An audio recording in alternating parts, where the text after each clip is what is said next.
Good evening all of you. स्वागत है मेरे channel history mentor by Tusharika में।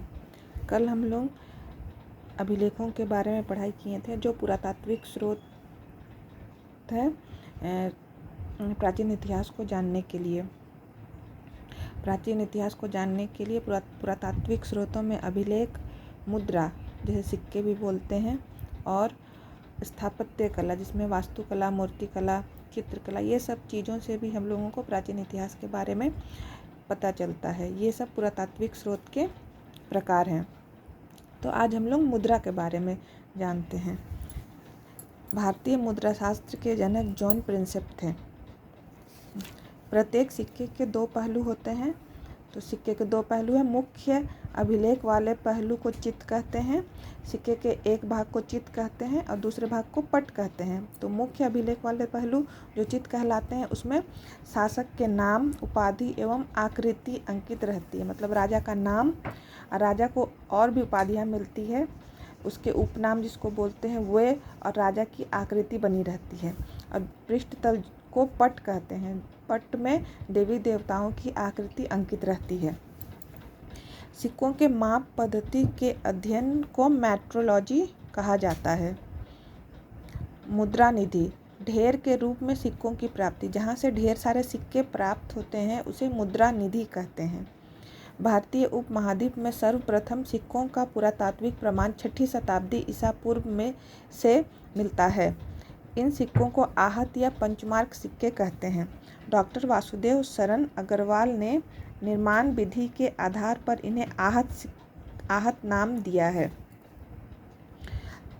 उसके बाद है आहत सिक्के सर्वप्रथम 18वीं शताब्दी में कर्नल कोल्डवेल को तमिलनाडु के कोयम्बटूर से प्राप्त हुए थे।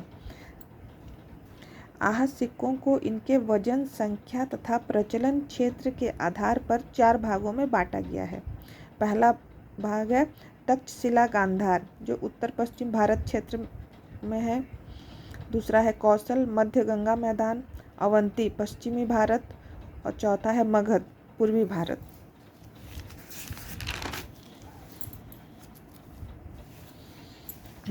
भारतीय सिक्कों के वजन की मूल इकाई रत्ती या रत्तिका कहलाती है। पहले जैसे हम लोग आजकल किलोग्राम, ये वजन के हम लोग की मूल इकाई है, हम लोग केजी से जानते हैं, उसी तरह पहले रत्ती या रत्तिका कहलाती थी वजन की मूल इकाई। और सिक्कों के महत्वपूर्ण तथ्य हैं। देखिए, सबसे पहले भारत में सर्वप्रथम स्वर्ण सिक्के इंडो ग्रीक शासकों द्वारा उत्तर पश्चिम क्षेत्र में शुरू किए गए थे। मिनांडर प्रथम इंडो ग्रीक शासक था जिसने पश्चिमोत्तर क्षेत्र में स्वर्ण सिक्के जारी किए।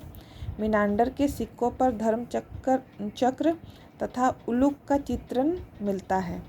सामान्यतः कुषाण शासक भीम कटफिशस को भारत में सर्वप्रथम स्वर्ण सिक्के जारी करने का श्रेय जाता है। सबसे पहले कुषाणों ने सोने के सिक्के जारी किए थे और कुषाण शासक भीम कटफिशस ने सर्वप्रथम स्वर्ण सिक्के जारी किए थे। और बृहत स्तर पर तथा नियमित रूप से स्वर्ण सिक्के जारी कुषाणों ने ही किए थे। बृहत मतलब बहुत बड़ी संख्या में, और नियमित रूप से मतलब हमेशा वो रेगुलर रहे, कुषाणों ने किए थे। सर्वाधिक शुद्ध स्वर्ण सिक्के कुषाणों ने जारी किए थे। पूर्ण रूप से उनके सिक्के सोने के बने होते थे। सर्वाधिक स्वर्ण सिक्के गुप्त शासकों द्वारा निर्गत किए गए थे। सबसे ज़्यादा स्वर्ण सिक्के कुषाणों ने तो स्वर्ण सिक्के जारी किए थे, तो बृहत स्तर पर और नियमित रूप से, लेकिन वो सर्वाधिक शुद्ध थे। लेकिन सर्वाधिक स्वर्ण सिक्के गुप्त शासकों द्वारा निर्गत किए गए थे, जो पूरी तरीके से शुद्ध नहीं थे। गुप्त शासकों में चंद्रगुप्त द्वितीय द्वारा सर्वाधिक चांदी के सिक्के जारी किए गए। गुप्त शासकों में सर्वप्रथम रामगुप्त ने ताम्र मतलब तांबे के सिक्के जारी किए, जबकि नियमित रूप से ताम्र सिक्के जारी करने वाला गुप्त शासक चंद्रगुप्त द्वितीय था।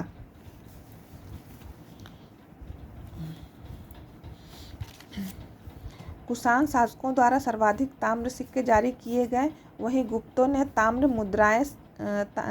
की ताम्र मुद्राएं कम थी। प्राचीन भारत में सर्वाधिक सिक्के मौर्योत्तर काल में जारी किए गए, 200 ईसा पूर्व से 200 ईस्वी तक। सर्वप्रथम लेख युक्त व शासकों की आकृति युक्त सिक्के इंडो ग्रीक शासकों द्वारा जारी किए गए।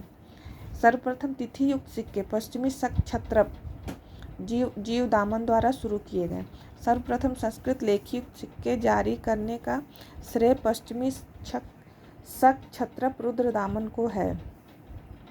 रजत शतमान का प्राचीनतम उल्लेख मैत्रेयानी संहिता से प्राप्त होता है। करशापन का सर्वप्रथम उल्लेख संविधान ब्राह्मण में मिलता है। नागनिका का नागाघाट अभिलेख करशापन का सर्वाधिक अभिलेखीय साक्ष्य है। सर्वप्राचीन अभिलेखीय साक्ष्य है। सर्वप्रथम गुप्त मुद्रा निधि कलकत्ता के कालीघाट से प्राप्त हुई थी। सातवाहनों के अतिरिक्त इंडो ग्रीक शासक स्टेटो द्वितीय ने भी शीशे के सिक्के चलाए।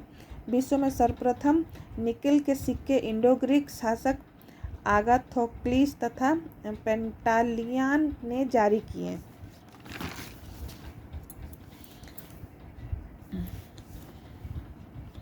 उसके बाद है इंडो ग्रीक शासक अपोलोडोटस के सिक्के पर सबसे पहले भागवत धर्म के चिन्ह दिखाई देते हैं। गांधार क्षेत्र से चांदी की सलाका मुद्रा बेंट बार प्राप्त हुई। पेंटालियन तथा अगाथोक्लिस प्रथम इंडो ग्रीक शासक हैं जिन्होंने अपनी मुद्राओं पर ब्राह्मी और खरोष्टी लिपियों का अंकन किया। भारत में ब्राह्मी लिपि का प्राचीनतम सिक्का धर्मपाल का माना जाता है। ये सिक्कों के बारे में जानकारी थी जिससे हम लोगों को प्राचीन इतिहास के बारे में जानकारी मिलती है कि कौन से राजा ने, कौन से शासकों ने कौन से सिक्के चलाए। आगे हम लोग देखते हैं स्मारक के बारे में। स्मारक स्थापत्य कला, मूर्तिकला, चित्रकला। भारतीय इतिहास के पुरातात्विक स्रोत के रूप में स्मारक का विशिष्ट स्थान है। हड़प्पा मोहनजोदड़ो के उत्खनन से भारत की प्राचीनतम सभ्यता का पता चलता है। अंतरंजीखेड़ा जैसे स्थलों की खुदाई से गंगा घाटी में 1000 ईसा पूर्व लोहे के प्रयोग के साक्ष्य मिले हैं। अरिकामेडु की खुदाई से दक्षिण भारत व रोम के घनिष्ठ व्यापारिक संबंधों का ज्ञान हुआ है, क्योंकि अरिकामेडु दक्षिण भारत में एक बंदरगाह है। मंदिर निर्माण की 3 विशिष्ट आंचलिक शैलियाँ नागर, द्रविड़, बेसर मंदिर निर्माण के विकास क्रम का अध्ययन करवाती है। जावा के बोरोबुदुर बौद्ध स्तूप, कंबोडिया का अंकोर वाट विष्णु मंदिर, बर्मा का पेगन का आनंद पैगोडा बौद्ध मंदिर भारतीय संस्कृति का दक्षिण पूर्वी एशिया में प्रसार को दर्शाते हैं। मूर्तिकला का प्रारंभ भारत में प्रागैतिहासिक काल से ही हो गया था। मोहनजोदड़ो से प्राप्त कांसे की नृत्य करती मूर्ति भारत में धातु मूर्तिकला का प्राचीनतम कला है।